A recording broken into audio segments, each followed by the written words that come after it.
The David Pakman Show at davidpakman.com. Welcome to the program. We are live at 2 p.m. Eastern, 11 a.m. Pacific, Monday through Thursday. Hi to everyone who's watching from the We Survive Bush, You'll Survive Obama Facebook page, and the I Love It When I Wake Up in the Morning and Barack Obama is President Facebook page. Check those out.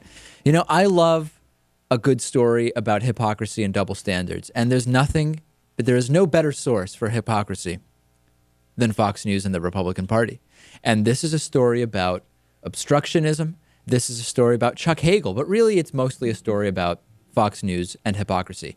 Remember years ago when Democrats basically voted through every single George W. Bush appointee, and at the smallest, even most benign hint of opposition, Fox News would go completely crazy talking about how this is obstructionist and how this is petty and it's mean-spirited. For example, back in 2005, Sean Hannity was really, really angry that Democrats were refusing to vote on Condoleezza Rice's confirmation in time for George W. Bush's second inauguration day. Now, there were a lot of good reasons to not vote for Condoleezza Rice's confirmation, including the fact that she was one of the main players in selling the bogus story surrounding the Iraq War.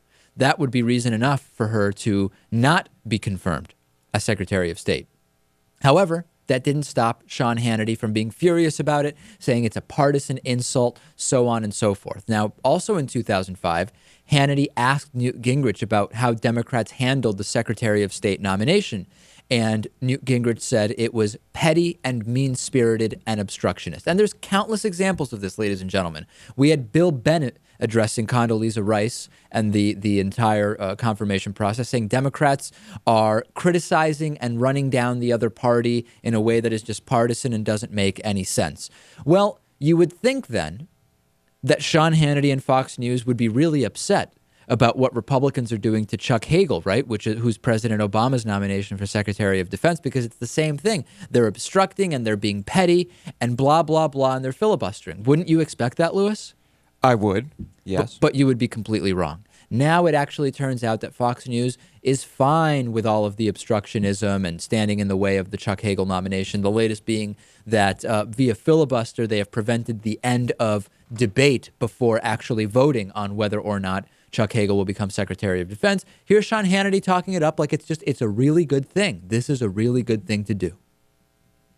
Trouble is brewing in D.C. tonight over President Obama's pick to be the next defense secretary. Now, as Republican senators temporarily blocked a vote on Chuck Hagel's nomination, that was earlier today, delaying the vote until late February. Now, Republicans say it is premature to close the debate over the nominee and say that before any confirmation vote will take place, they want answers from Hagel and the White House about what exactly President Obama was doing the night of the Benghazi terror attack that killed a U.S. ambassador and three other Americans. It's the first time a filibuster of a cabinet nominee has been used, and needless to say, this marks a major win for the GOP. A major win for the GOP. So when Democrats do this, and they have reason to, because let's be honest, Condoleezza Rice should have been shunned for what she did around the Iraq War, it's petty and obstructionist. But when it's Republicans doing it to Chuck Hagel, this is a major win. And I want to take it a step further. Listen to the specifics of what Sean Hannity said. They are holding up the end of debate on Hagel until the White House tells them what President Obama was doing on the night of the Benghazi attacks. Why would you hold up Chuck Hagel, who had nothing to do with Benghazi and wasn't even in any position that day, until you find out what the president was doing on that night? This is disgusting, Lewis. Well, I mean, this is exactly what the Republican Party has been doing for 4 years, right? Yeah, basically. I mean, they had a meeting and they said, this is what we're going to do. Stalling, delaying, obstructing, you name it. And this will rot your brain. I mean, really, ladies and gentlemen, people, you know, we hear these myths about too much candy will rot your teeth. And you know, if you brush your teeth, then it's actually not that bad. And sitting too close to the TV will make you go blind. And it turns out that's not really true.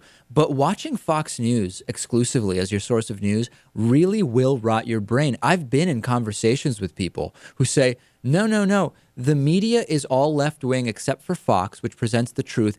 Why aren't we getting the truth on the Benghazi scandal? Why aren't we getting? I mean, really, it rots people's brains. They believe that they are being nuanced and thoughtful, Natan, when they buy into this stuff. Are you implying that Fox is anything but an unbiased news organization?